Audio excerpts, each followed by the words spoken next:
बड़े नेता मंत्री चेतन यादव कितनी बड़ी चुनौती मानते हैं इस बात को?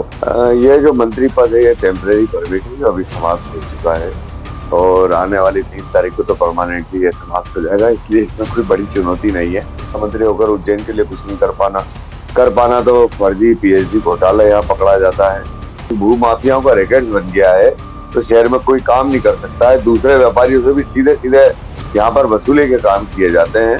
नमस्कार, मैं हूं भुवनेश सेंगर। विधानसभा चुनाव की कवरेज हमारी लगातार जारी है और जिस तरीके से हम जगह जगह पहुंचे हैं तो आज चूंकि दिवाली है, सब जगह जाना मुमकिन नहीं हो पाता है, तो हम डिजिटली भी पहुंच रहे हैं, ऑनलाइन भी पहुंचने की कोशिश कर रहे हैं, बातचीत कर रहे हैं, मुद्दों को टटोल रहे हैं, प्रत्याशियों से बात कर रहे हैं कि आखिर आप किस मुद्दे और मसले को लेकर जनता के बीच जा रहे हैं। अभी हमारे साथ जुड़े हैं उज्जैन दक्षिण से कांग्रेस के प्रत्याशी हैं चेतन यादव जी। चेतन जी, मेरी आवाज आ रही है आप तक?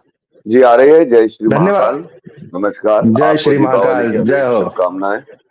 आपको शुभकामनाएं और उससे बड़ी बात धन्यवाद। चलते चुनाव प्रचार में आप समय निकालकर हमारे साथ ऑनलाइन भी जुड़े हमारी इस लपेटा यात्रा में। आप दरअसल चेतन यादव कांग्रेस से चुनाव लड़ रहे हैं, उज्जैन दक्षिण से चुनाव लड़ रहे हैं और सामने है मोहन यादव, दिग्गज नेता है, मंत्री है, बड़े नेता है।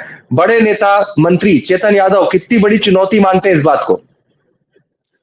ये जो मंत्री पद है ये टेम्परेरी परमिट है जो अभी समाप्त हो चुका है और आने वाली 3 तारीख को तो परमानेंटली ये समाप्त हो जाएगा, इसलिए इसमें कोई बड़ी चुनौती नहीं है।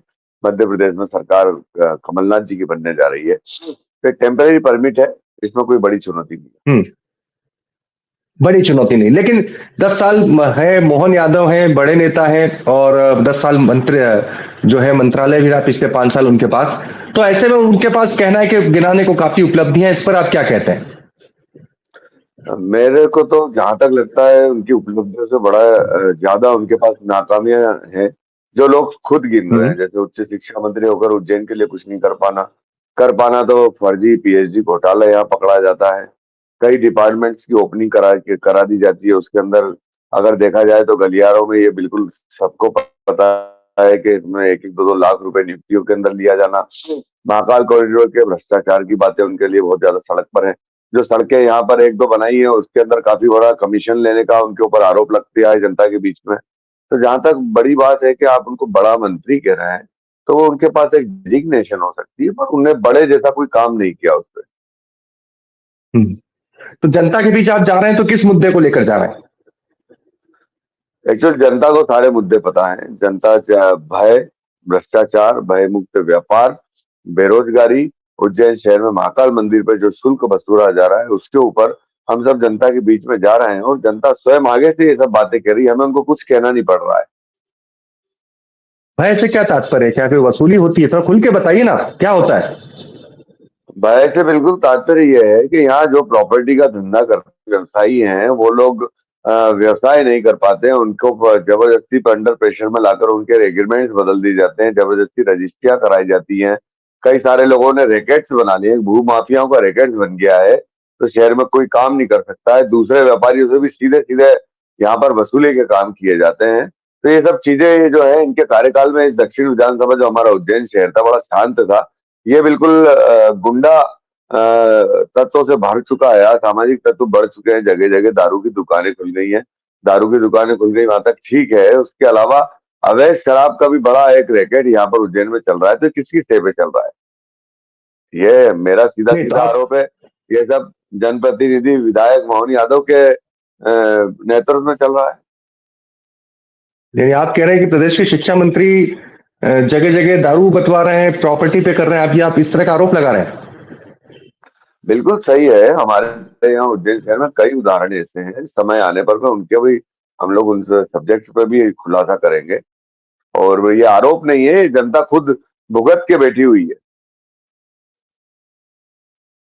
जी, तो आप ये सब बातों को जनता के बीच लेकर जा रहे हैं, तो जनता का क्या रिस्पांस होता है? क्या जनता इन मसलों को मुद्दा मानती है?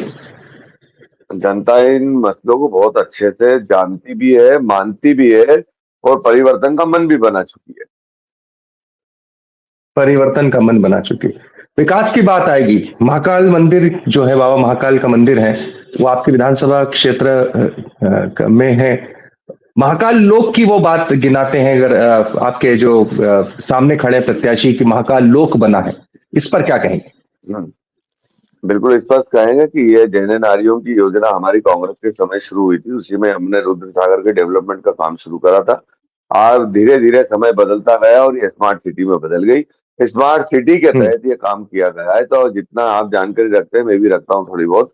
तो स्मार्ट सिटी कोई विधायक तो उसमें होती नहीं, वो सांसद उस कमेटी में एक डायरेक्टर होता है, कलेक्टर उसमें होता है, फिर स्मार्ट सिटी का अपना एमडी होता है। ये सारे लोग मिलकर के ये सब प्लान करते हैं। इसमें मोहन यादव जी का कोई योगदान नहीं है। ये पूरा कागज पे प्रूफ है। मतलब विधायक का तो वहां मंत्री पद भी नहीं है, डायरेक्टरशिप भी नहीं है, वहां पे सदस्यता भी नहीं है।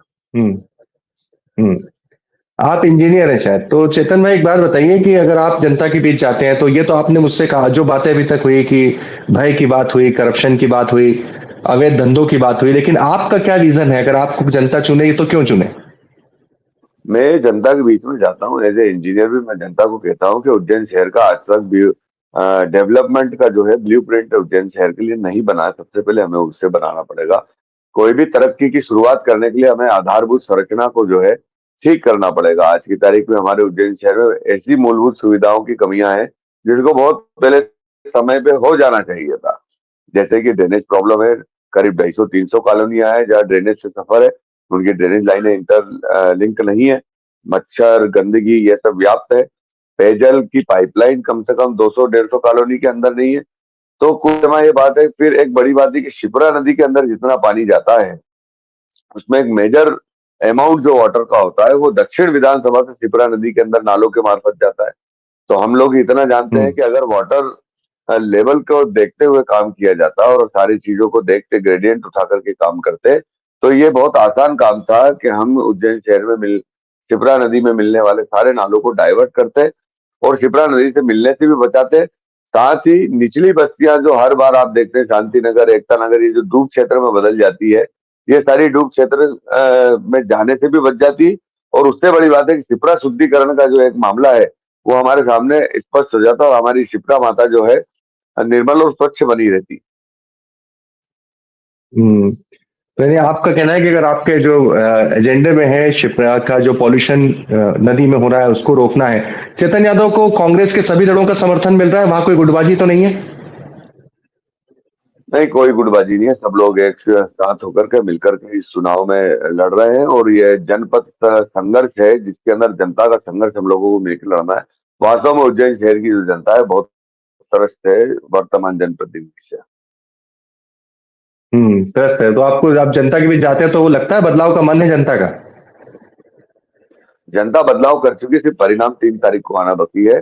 सब लोगों ने तय कर लिया है कि अब की से परिवर्तन निश्चित है। परिवर्तन निश्चित है। चलिए, बहुत बहुत शुभकामनाएं, बहुत बहुत धन्यवाद चेतन भाई। युवा उम्मीदवार हैं, मोहन यादव के सामने चुनाव मैदान है, आप चलते चुनाव प्रचार में हमारे साथ जुड़े, बहुत बहुत धन्यवाद।